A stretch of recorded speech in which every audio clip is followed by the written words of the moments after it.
Brian Lehrer on WNYC, and now the artist in the office, or waiting tables, or driving a cab.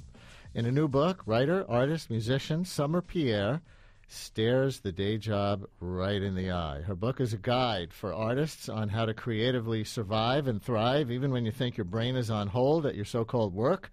The very artistically designed book is called The Artist in the Office, How to Creatively Survive and Thrive 7 Days a Week. Summer Pierre, welcome to WNYC. It is great to be here. And right at the start, you remind us Walt Whitman was a nurse, Charles Bukowski was a postal clerk, William Carlos Williams was an obstetrician, for heaven's sake.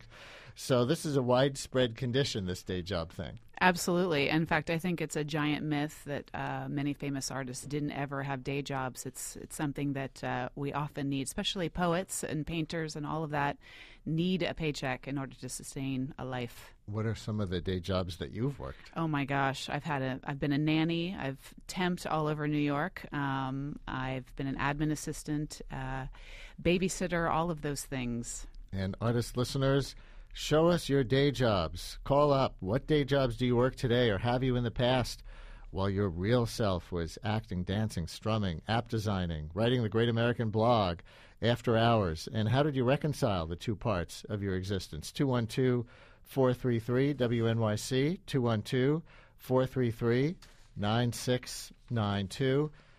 Summer, we've had this question up on our Facebook page all morning, and some of the responses that we've gotten. Let's see. The real job is the work or artistic practice, which I'm not sure answers the question. Yeah. Someone else wrote, as artists, we have a need to make our work, so that will always happen no matter what. My job enables me to buy art supplies, pay rent, and have somewhat of a social life. So the job is very much an important part of the process.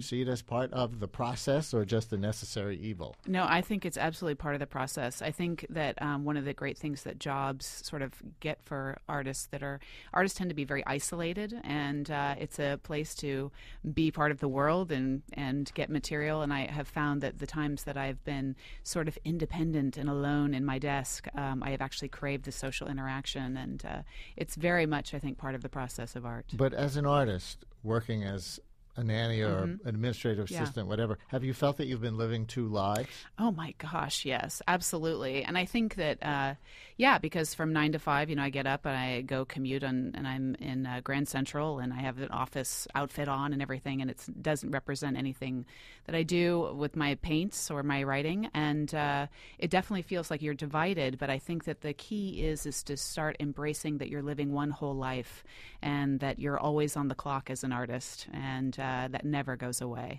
Summer Pierre, is your name a work of art by you or your parents? My parents. I am a product of hippies. Proud of it.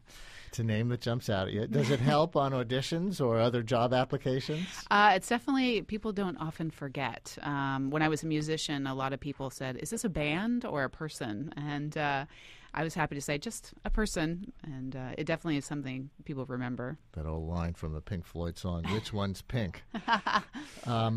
It's all about money, right? I mean, if you didn't need money to live, you could just do your art all the time, even if you're not a hit.